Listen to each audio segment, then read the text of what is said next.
ASEAN leaders say they want to push for economic growth and better safeguard peace and security across the region. They're looking at a connectivity master plan to better link its 10 member countries by 2015. Well, ASEAN also joined their 8 partners for the East Asia Summit. Now, these talks included the US, Russia, India, Australia and New Zealand. Beijing is locked in territorial sea disputes with several ASEAN countries, and the bloc is hoping to establish a legally binding code of conduct to prevent any clashes at sea. Now, the grouping's chairman says discussions are moving along positively. Well, today is the final day of a week of high-level talks at the summit. It's also the day that Myanmar takes over as ASEAN chair. It had voluntarily skipped its turn back in 2006. Now, I'm joined here in the studio by Mo Thuzar. She's the coordinator of the Myanmar Studies Programme at the Institute of Southeast Asian Studies in Singapore. Thank you very much for joining us.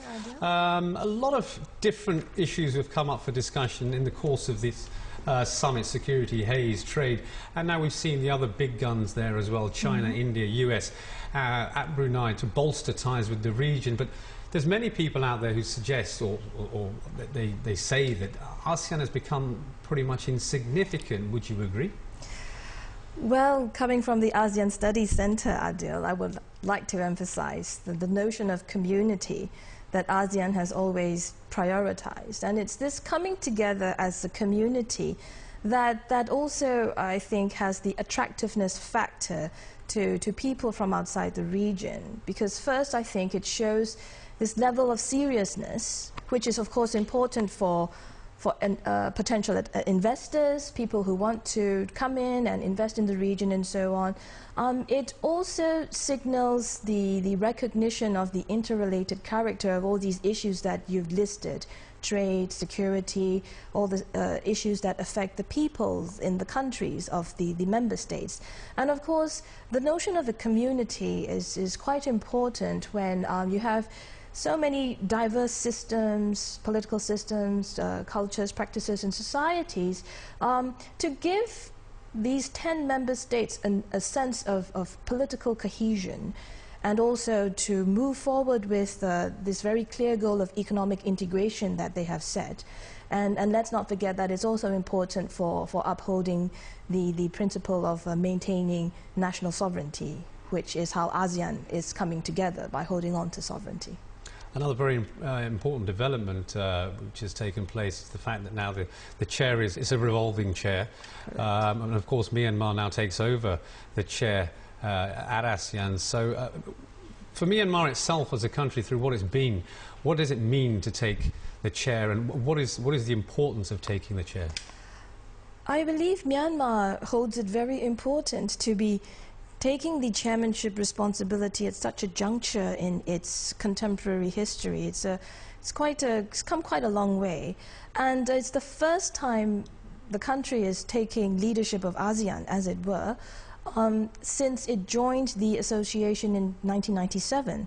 So that's been about 15 years. And in the meanwhile, the other newer countries, Vietnam, Cambodia, Laos, they've all chaired ASEAN at least once. In the case of Vietnam and Laos, more than once. So at this point in time, when a reformist government is trying to bring about change and transition towards democracy in the country, it is quite significant that Myanmar is taking up a whole year of hosting 2 ASEAN summits, key meetings with these 8 dialogue partners, as well as 2 additional dialogue partners that constitute the whole 10 of ASEAN's dialogue system, important ministerial meetings in foreign affairs, trade, the social cultural community, as well as bodies like the human rights. And let's not forget the defense ministers, the finance ministers. They're all also going to be chaired under the single chairmanship requirement by Myanmar.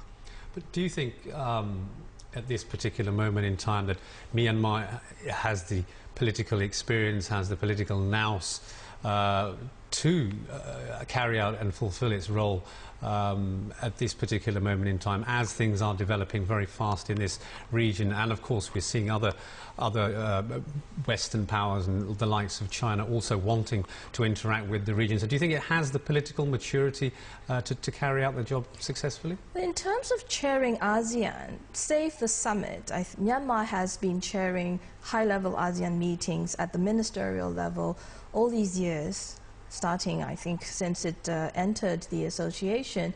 So it's no stranger to the kind of leadership and coordination that is required as, say, a chair of a regional grouping. Albeit, of course, this has all been in different sectors.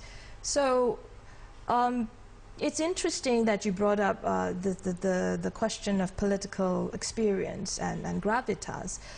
It's also an indication, I think, when Myanmar put up the proposal in 2011 to take up the ASEAN chairmanship, that it was signaling that it is ready, and it believes that the reform process that is taking place in the country will somehow have some kind of synergy or symbiotic effect with the ASEAN cooperation and the visibility that both the country and ASEAN will have in 2014 when Myanmar assumes the chair. Many thanks for your insight there, both who are joining us from the study program at the Institute of Southeast Asian Studies in Singapore. Thanks very much for coming in.